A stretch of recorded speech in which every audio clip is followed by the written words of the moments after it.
My name is Lynette, and welcome to 5 Simple Stones. My wife and I, we chose that name for our ministry because, frankly, one of our callings is to diversify Christianity. And we honestly feel like that's a Goliath. But as we reflect on the story of David and Goliath, we realize that David defied the impossible. And if he can do it, so can we. I love the story of David. It's in 1 Samuel 17. The scene is set where there's a war between the Philistines and the Israelites. Both armies are set at the base of a mountain, and there's a valley between them. And instead of having a normal, sort of typical war that we would think, where army against army, the Philistines have proposed that they take their best, strongest warrior, and that person fight the Israelites' best, strongest warrior, and they duke it out to the death. Winner takes all, right?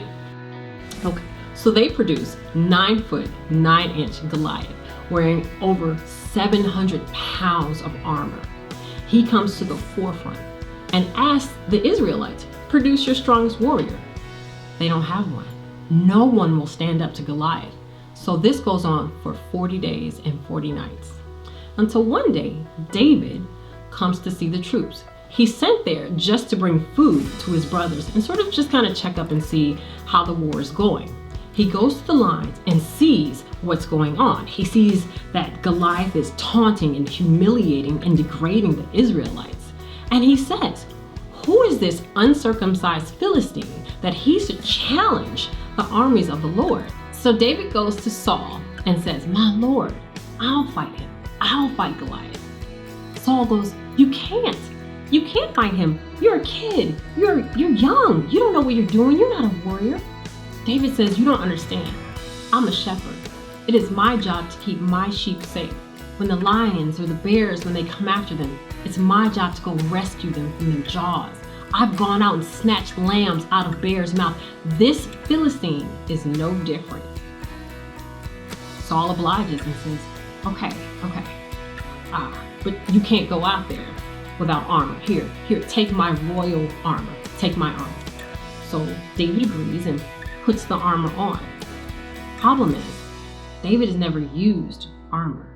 He tries to walk in it. He can't. He tells Saul something really interesting. He says, I can't use this. I've not tested this. I don't know how to use this. So David does what he knows best. He goes over to the brook. He gets 5 simple stones. He puts them in his pouch. He grabs a slingshot. He runs toward the front line, puts one rock in the slingshot, pulls it back, starts running for Goliath and releases it, launching the stone straight into Goliath's forehead. The giant immediately falls straight on his face. He defied the impossible. And if David can do it, so can you.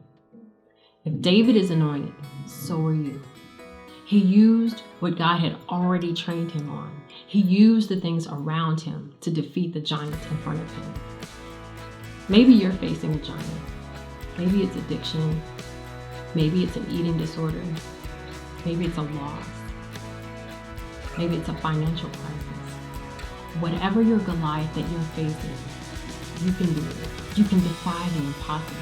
You can use the weapons that God has already equipped you with. Just like David, you have been in training. You have been working to face this Goliath your whole life. You just didn't know it. Don't worry if you don't feel qualified or equipped, or the experts tell you you can't. That's what they told David too. His own brothers told him, you'd never be able to face Goliath, let alone beat him. Saul gave him his armor out of pity, but all he needed was what God gave him, 5 simple stones and a talent. And that's what you have. Lastly, wear your own armor. Do it the way God has already taught you to do it. People sometimes mean well by trying to get you to do something their way, but that way may not work for you. It didn't work for David either. Use your own armor. You may be able to persevere through things. You may have great depth and knowledge. You may be a great teacher. Whatever your gift is, whatever your talent is, whatever your way is to face Goliath, use that. Thank you for joining us here at 5 Simple Stones. I really hope you come back for more encouragement, support, and hopefully inspiration. I believe in you. Have a great day.